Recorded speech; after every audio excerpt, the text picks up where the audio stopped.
मैं हूं आपकी मेज़बान गजाला तस्नीम और आप देख रहे हैं अर्श न्यूज़।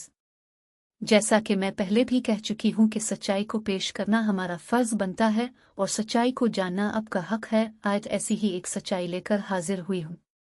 वो सच्चाई ये है कि गजा पर इस्राएली हमला के दौरान इस्राएली फौज ने जानबूझकर सहाफ़ियों, बच्चों, ख़वातीन और मासूम शहरियों का कत्ल किया था, जो कि एक बहुत ही अजीम जंगी जुर्म है। आज सारी दुनिया में सिर्फ चंद मीडिया हाउस ही ऐसे हैं जो पूरी सच्चाई के साथ खबरों को देना के सामने पेश करते हैं। ऐसा ही एक media house Al Jazeera media network भी है, जिसका मकसद सच्चाई, बेबाकी और शफाफियत के साथ खबरों को पेश करना है। चूंकि अर्श न्यूज़ भी सच्चाई का अलंबरदार है, इसीलिए अर्श न्यूज़ पर सिर्फ सच्ची खबरें ही नशर की जाती हैं। 7 अक्टूबर 2023 को जब हमास और इसराइल के दरमियान जंग का आगाज हुआ, तो इस वक्त से लेकर जंग बंदी तक यानी 50 दिनों में इसराइली फौज ने बतौर खास सहाफ़ियों को कत्ल किया है, ताकि वो दुनिया के सामने इसराइली बर्बरियत को पेश न कर सकें। इसराइली फौज की इस बर्बरियत के खिलाफ अल जज़ीरा मीडिया हाउस ने सख्त एहतजाज करते हुए इसकी कड़ी मजम्मत की है। सहाफ़ियों की निशाना बनाने की ताज़ा तरीन वारदात 21 नवंबर की है, जब इस्राएली फोर्सेस ने 3 और सहाफ़ियों को कत्ल कर दिया जो लबनान में अल मायादीन चैनल के लिए काम करते थे। अब तक जो सहाफ़ी शहीद हुए उनकी तादाद 60 हो चुकी है।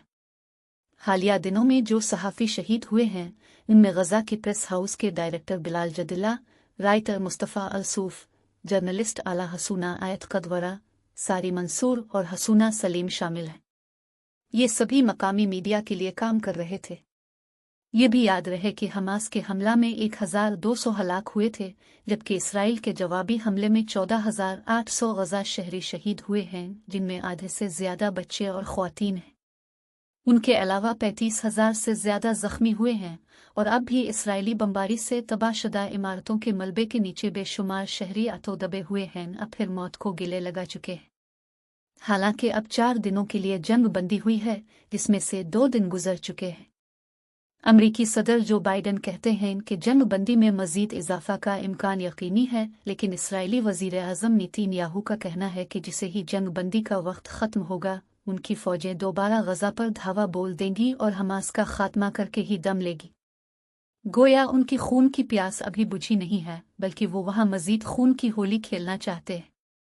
इसराइल के इस अज़्म से मुताल्लिक़ आपकी क्या राय, हमें ज़रूर इत्तला कराएं। आज की खबरें ख़त्म हुई।